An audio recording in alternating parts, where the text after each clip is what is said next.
Good evening. Good evening. It is such a blessing to be here. Thank you, Nitsan, and everybody with the GPO who's helped to put this wonderful whole week on. It's just been a blessing. Rabbi Glick, it's wonderful to meet you in person, finally. I've followed you for a long time.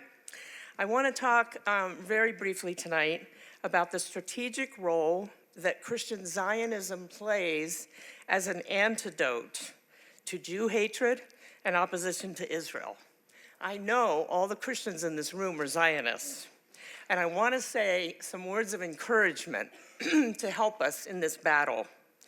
Christian Zionism is a very effective and it's essential. It's an antidote for the hatred of Jews and the Jewish people because it is grounded in truth. And that truth exposes the error at the root of Jew hatred and opposition to Israel. So we know what Christian Zionism is. We're just Christians who believe in the Jewish right to self-determination in their own land. And we know this, but it's important to state it because there is so much opposition now, there's so much assault now on Christian support for Israel, and there is misrepresentation and lies that are being told about the nature of Christian Zionism. We're all aware of the prominent anti-Israel, anti-Jewish voices such as Tucker Carlson, who provides platforms for people to spew lies without challenging them at all. They spew disinformation, lies that incite the hatred of Jews and the hatred of Israel. Most recently, you all know, last week, he had that long conversation with Nick Fuentes, the notorious anti-Semite. And in that conversation, Carlson mocked Christians who stand with Israel. And he claimed that Christian Zionists are, quote, seized by a brain virus, and that their beliefs are, quote, Christian heresy.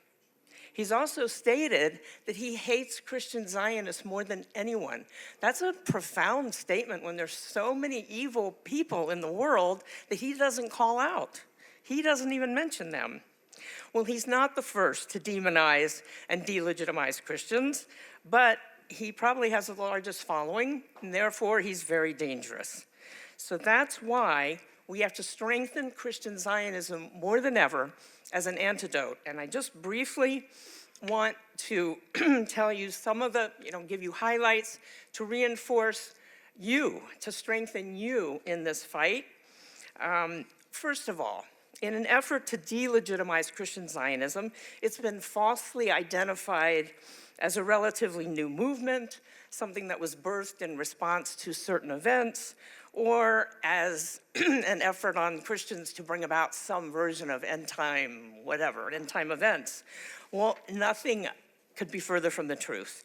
Christian support for the rebirth of Israel is built on a historical and theological foundation that's as old as Christianity itself. The very first mention is in the Gospels, and Jesus quoted verses that referred to the restoration of Jerusalem. First century Christians, second century Christians believed in the restoration of Israel. Tertullian, who was a third century leader, said, this is a quote, "It will be fitting for the Christian to rejoice and not to grieve at the restoration of Israel, if it be true, as it is, that the whole of our hope," he's talking to Christians, "the whole of our hope as Christians is intimately united with the remaining expectation of Israel." Can we say amen? Amen. The Christian hope is intimately united with that of Israel. Then there were medieval theologians and Puritan leaders in England, and on and on. I have many quotes from them here to show you that the history of Christian belief in the restoration of Israel is 2,000 years old. It's not a new thing. Christian Zionists recognize the prophetic promises that are in the Hebrew Bible. Every Hebrew prophet, except Jonah, is full of promises of the restoration of the Jewish people to their land. Jeremiah, Ezekiel, Zechariah, on and on. You know, I'm just reminding you.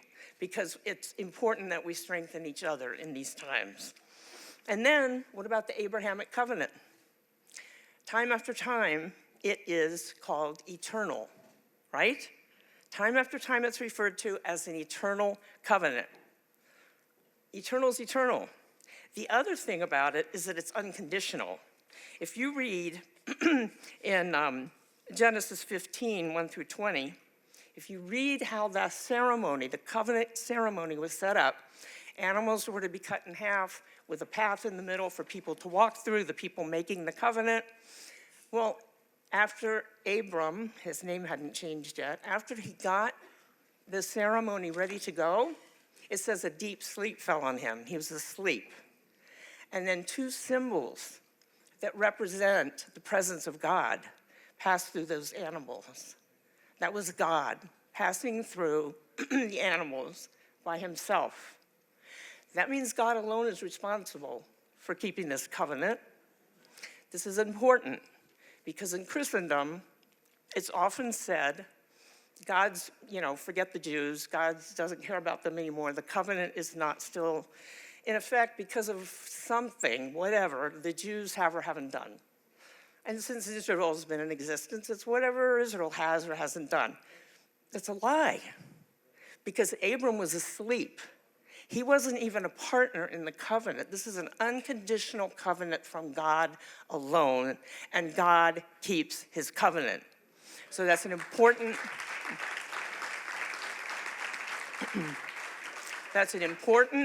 message for us to remember, maintain. It's such a prevalent lie in Christendom that God has broken his covenant. And that misunderstanding of the Abrahamic covenant leads to replacement theology, which I know you all know, but replacement theology is false, and Paul clearly counters that in Romans 9 through 11. He says, we, the Gentile believers, are the wild branches grafted into the tree, which is Israel. There's other natural branches in that tree, they're the Jewish people. The Gentiles are grafted in to the promise. We Gentiles have not replaced the Jewish people. We've been grafted into the tree, and our faith does not survive without the Jewish people. Branches do not survive without the root.